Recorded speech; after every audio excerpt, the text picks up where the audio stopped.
a calculation that's used quite a bit in chemistry, and it's known as percent composition. And all it represents is how much each part or ingredient contributes to the whole sample. The type of information that is used, it could be the mass of the part compared to the mass of the whole sample, the volume of the part compared to the volume of the whole sample. So the mathematical relationship, it's pretty simple.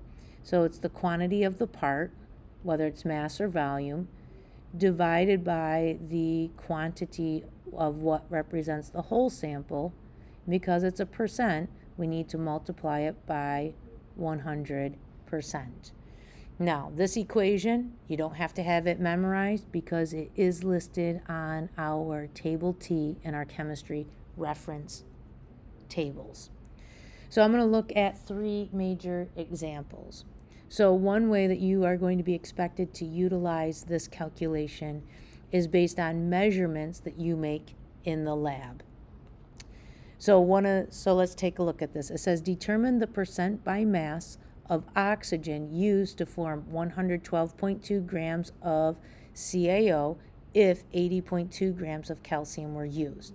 So the first thing is make sure that you identify the part versus the whole. So if I read this, it's oxygen plus calcium. So those would be like my 2 ingredients. Those are used to make the whole sample that contains both the calcium oxygen, the CaO. So this right here represents the whole. This whole sample, this compound, is made up of these 2 individual parts or elements. Now, it's very important to also determine which part you're making the calculation. So it says determine the percent by mass of oxygen. So this here is the part in interest. So this is the one part that we're supposed to make our calculation based on.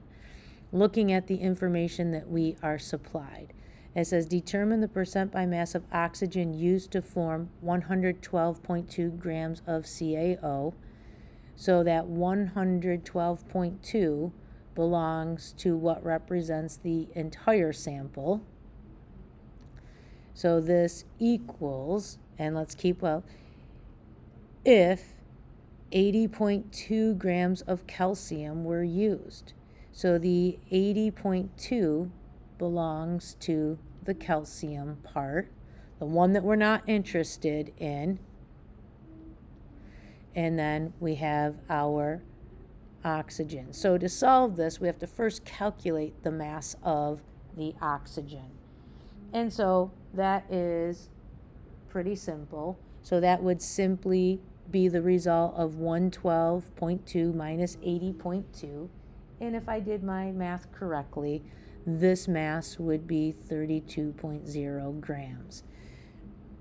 So this is my part, and it is part of the CaO, so this is my whole. So these are the 2 pieces of information I need to put in here. So if I was to write a summary, this would be oxygen divided by CaO. So I'm going to substitute in. For the oxygen, I put in 32.0 grams divided by the quantity of CaO, which is 112.2 grams. And because it's a percent composition, I need to multiply by 100%. And for our percent compositions, we will always record our answer to the 10th place. So when you put this into the calculator, oxygen contributes 28.5% or makes up 28.5% of the mass of calcium oxide. So using measured masses from the lab. Another way that we can use percent comp is based on GFM information. So when we take a look at this, it says determine, okay, the percent of water. So whatever we're calculating the percent of, that is the part in Cu2SO4 big fat dot 5H2O. So whatever it is in, okay, this is the whole. So everything I have in blue is the whole, and what makes up the whole is the part, the 5H2O. That is the part. So we need to do this as GFM information. So we need to come up with the GFM of the 5H2O. Well, we have 5 waters, and we've memorized the GFM of water as 18.0. So 5 of them collectively give 90.0 grams. But we also need to know the GFM of the whole thing, which includes the salt, which has 2 coppers, and each one contributes 63.5, plus the 1 sulfur, 32.1, plus there are 4 oxygens, each one contributes 16, plus that 90.0 grams from the water. And when we put this in the calculator, the GFM of the whole hydrate is 313.1 grams. So for our calculation, it is the GFM of the 5 waters over the GFM of the whole hydrate, Cu2SO4 big fat dot 5H2O. So we substitute in. We know that the water contributes 90.0 grams. The GFM of the hydrate is that 313.1 grams, and because it's a percent comp, we have to multiply it by 100%.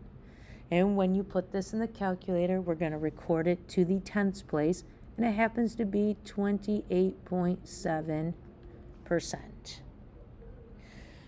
Pretty straightforward.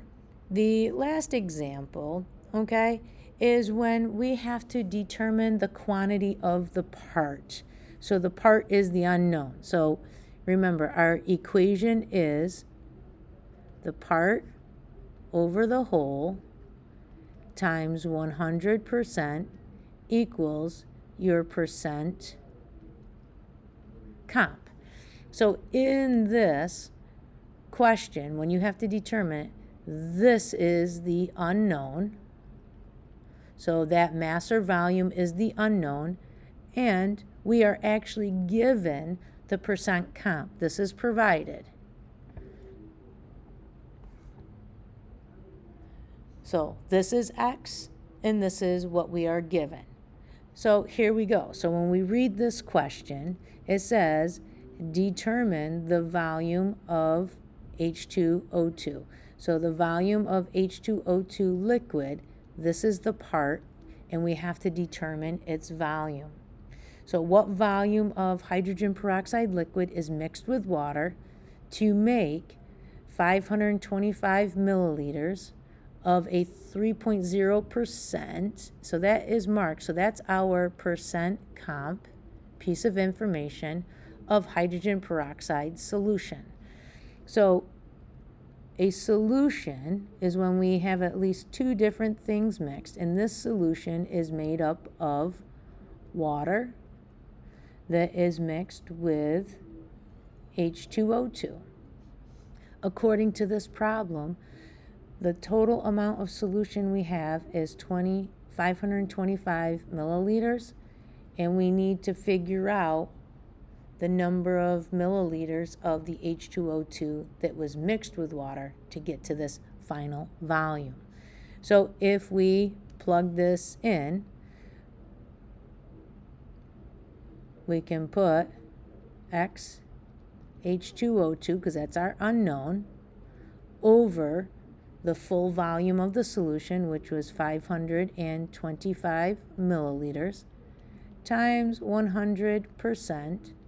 But when we go to solve it, we know what the percent comp is. It's going to be 3.0%. So if I think about this, okay, so my X volume of H2O2 is going to equal 3.0% divided by 100%. So the percents are gone. And this is down underneath. I'm going to cross it over times 525 milliliters. So the volume or number of milliliters of H2O2 equals, and I'm going to, because my volume has 3 sig figs in it, I'm going to record it with 3 sig figs. So 15.8 milliliters of hydrogen peroxide was dumped into the solution. On page 100, try the you-dos and then check your answers with the teacher.